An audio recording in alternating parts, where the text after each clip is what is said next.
Hi friends, இன்றைக்கி நம்ம என்ன பார்க்க போகிறோம் அப்படின்னா அடை தோசை எப்படி செய்கிறதுன்னு பார்க்க போகிறோம். இந்த அடை தோசை வந்து ரொம்ப ஹெல்த்தியானது, ப்ரோட்டீன் ரிச்சானது. அதுக்கு நம்ம 2 டம்ளர் பச்சரிசி எடுத்துருக்கோம். உங்களுக்கு வேணும்னா நீங்கள் இட்லி அரிசி கூட எடுத்துக்கோங்க. ரெண்டுமே ஒவ்வொன்று அப்படி எடுத்துக்கோங்க. நான் ரெண்டுமே பச்சரிசி எடுத்திருக்கேன்.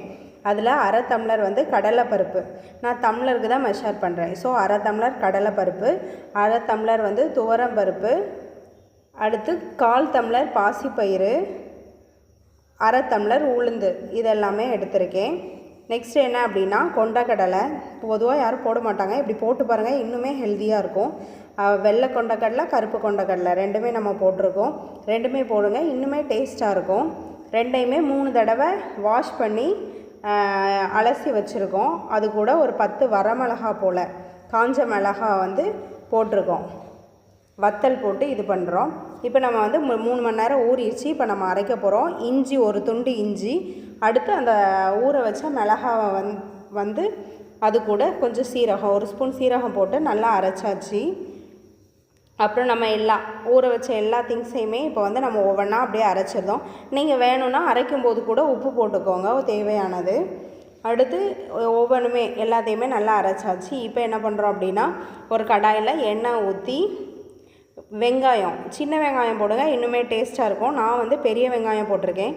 பல்லாரி 2 பல்லாரி எடுத்து சின்னதாக கட் பண்ணி நல்லா வதக்கிக்கிறேன். அந்த பல்லாரிக்கு தேவையான உப்பு மட்டும் இதில் போடுறேன். மாவுக்கு தேவையானதை மாவில் நீங்கள் போட்டுக்கோங்க. இப்போ வந்து பெருங்காயத்தூள் போடுறேன். பெருங்காயத்தூள் போட்டு நல்லா வதக்குறேன்.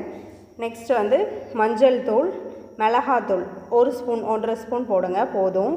எல்லாத்தையுமே நல்லா மிக்ஸ் ஆகட்டும். கொஞ்சம் நல்லா வெந்ததுக்கு அடுத்து ஒரு கொத்து கருவேப்பிலை. ஏன் அப்படின்னா இன்னுமே அது வந்து ஹெல்த்தியாக இருக்கும். முருங்கைக்கீரையை போட்டு நம்ம வந்து இது பண்ணுறோம்.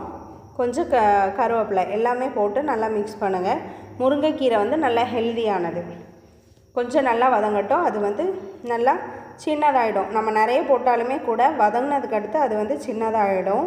அடுத்து நான் எல்லாமே நல்லா வதங்கிருச்சு அப்படின்னா அந்த வதக்கின வெங்காயத்தை வந்து நம்ம மாவோடு மிக்ஸ் பண்ணுறோம். அப்படி பண்ணும்போது இன்னுமே டேஸ்ட்டாக இருக்கும்.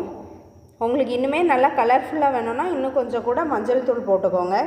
மாவு வந்து கொஞ்சம் தண்ணியாகவே இருக்கட்டும். புளிக்க வைக்கக்கூடாது அடை தோசைக்கு. மாவு வந்து கொஞ்சம் தண்ணியாக இருந்தால் தான் தோசை வந்து சின்னதாக வரும், அல்லது கொஞ்சம் ரொம்ப தடிமனாக வரும். ஸோ மாவு வந்து கொஞ்சம் நல்லா தண்ணியாக கரைச்சி சுடுங்க. கொஞ்சோண்டு எண்ணெய் மேலே வந்து ஃபிஸ் பண்ணுங்கள், நல்லாயிருக்கும். அது வந்து நல்லா வெந்ததுக்கு அடுத்து அப்படியே பரட்டி போடுங்க. நல்லா வேக விடுங்க. இது வந்து நல்லா வேகணும், அப்படின்னா தான் இன்னுமே டேஸ்ட்டாக இருக்கும். இப்போ நமக்கு ஹெல்த்தியான டேஸ்டியான அடை தோசை ரெடி ஆயிடுச்சு. தேங்க்யூ.